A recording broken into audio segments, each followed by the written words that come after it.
Our lesson for today will be addition of radicals. Addition of radicals. Of course, when we say addition, we also have, and our objective will be to add radicals. For us to be able to add radicals, we need this definition. Okay? We can only add similar radicals. But what are similar radicals? Two or more radicals are similar if they have the same index and the same radicand. Example, square root of 2x and square root of 3x are not similar. Why is that so? Because although they have the same index, they don't have the same radicand. The radicand here is 2x and the radicand here is 3x. Next one. Suppose I have here 2x and cube root of 2x. These two are not also similar because they may have the same radicand but they don't have the same index. So these are not also similar.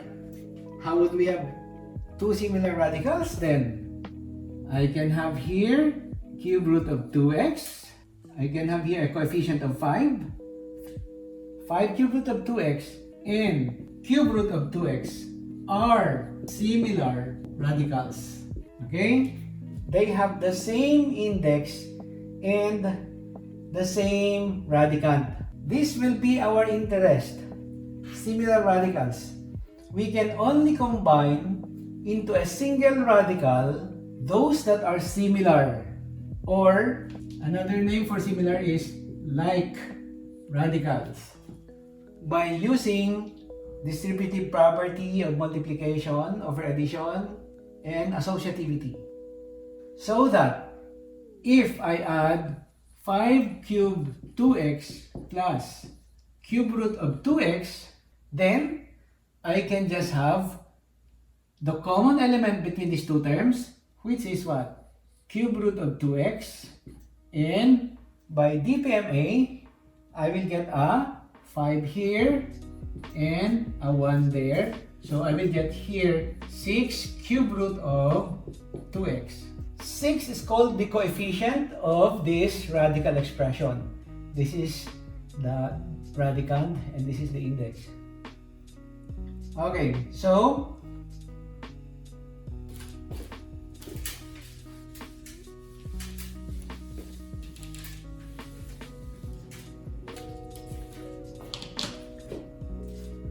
suppose we have 5 square root of 3x minus 6 square root of 3x plus 8 square root of 3x.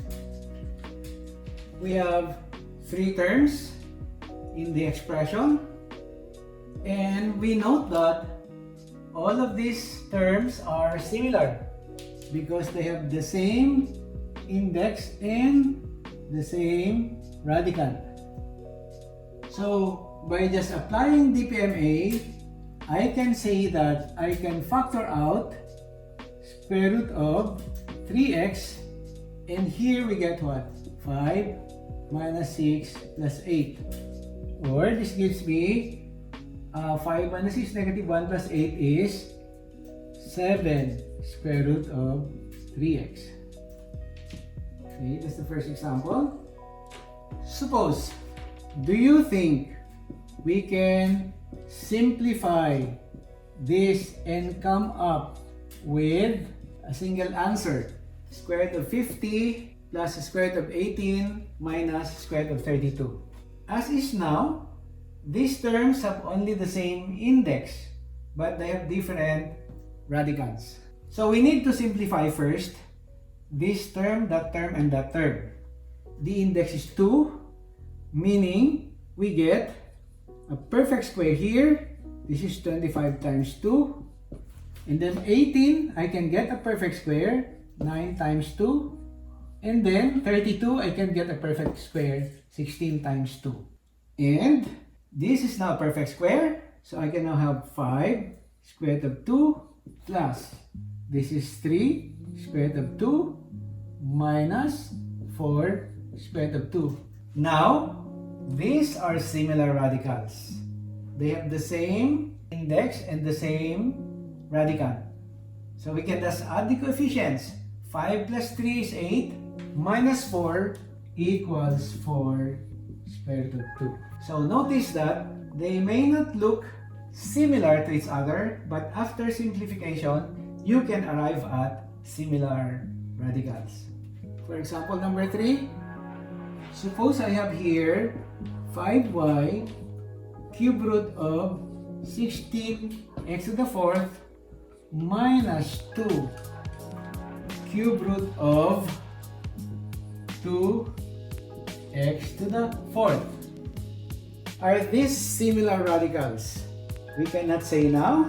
We can see that 3 and 3 here, same index, but the radicands are different. Therefore, we want to find out if this radicand can be reduced to a radicand which can be similar to this radicand there. We want to find out whether these two terms are similar. The index here is 3, so I need to get a perfect cube. I can write 16 as 8 times 2, and x to the fourth here is x cubed times x. For this radicand, I can rewrite x to the fourth as x cubed times x. Okay, from this form, 8 is now a perfect cube, x cubed is now a perfect cube, so they can get out of the radicand. This coefficient has to be written here and multiplied with the cube root of 8, which is 2, multiplied with the cube root of x cubed, which is x, and we are left with 2x in the radicand. And this second term here, this is a perfect cube, so it will go out and it will be multiplied to this coefficient here, and we are also left with 2 and x. Here we have same radical for both terms, therefore these are similar. So we can combine them into a single term by factoring out this common radical here, and I will have here cube root of 2x, and then this is 5y times 2x is 10xy minus 2x. Okay, so this will now be the coefficient of our sum. We cannot combine this into a single term, so we just write the answer as this one.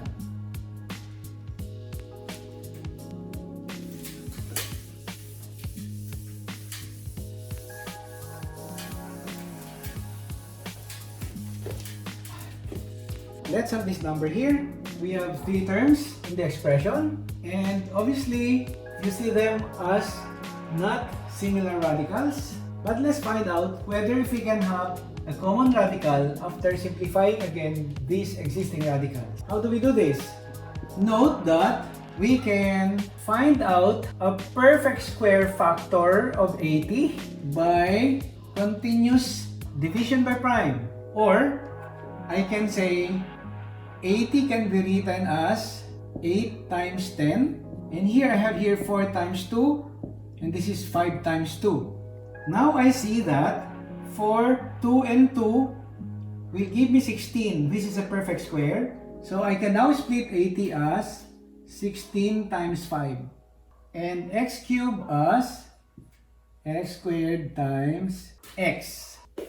For the second term, I can actually also split 180. 180, the quickest split is 18 and 10. And from 18, I get a 9 and a 2. And here I have a 5 and a 2. Looking at this, 2 and 2 is 4. And 9 is also a perfect square. So 4 times 9, I will get a 36 here. 36 times 5, and then I will split x to the fifth as what? x to the fourth times x. And for the last radical, I can have 320 here. Split, the quickest split is 32 and 10. And 32 has a perfect square factor, 16, and then a 2, and then here a 5 and a 2. Again, I can see that this is a perfect square and 2 is a perfect square. So, I can combine 16 times 4 and then times 5. 16 times 4 is 64. So, I can now write 320 as 64 times 5 times x. 64 times 5 times x. Going back to this, simplifying the first radical, I will now have 3x times whatever the square root of this is, that's a 4, and x squared is an x, and we are left with 5x in the radicand. For the next term, I will multiply this coefficient 1/3 with whatever I get here. That's a 6, that's a 6, and this is an x squared. And I'm left with 5x. For the last term, the coefficient is 1, so I can say 1 times the square root of 64 is 8, and this will give me a 5x. Here we see that the original problem has been simplified to this form, and we see that these are similar radicals because they have the same index and the same radicand, which is square root of 5x.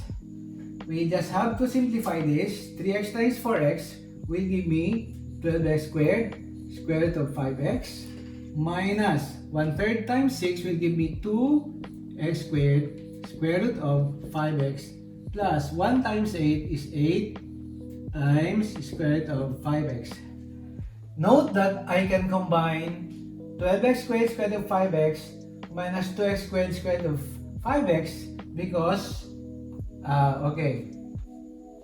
this simplified form will now allow me to express this as a single radical since these terms are already similar. I will just factor out square root of 5x, and I will get here the first term divided with the square root of 5x will give me 12x squared. Second term divided by square root of 5x will give me minus 2x squared. And the third term divided by this will give me plus 8. Notice that for this coefficient, 12x squared and 2x squared are similar terms, so I can combine them. 12x squared minus 2x squared will give me 10x squared. And then I'll just write 8 there. Then this will be square root of 5x. So, this is the answer for this problem. I hope this is clear to everyone. Have a good day.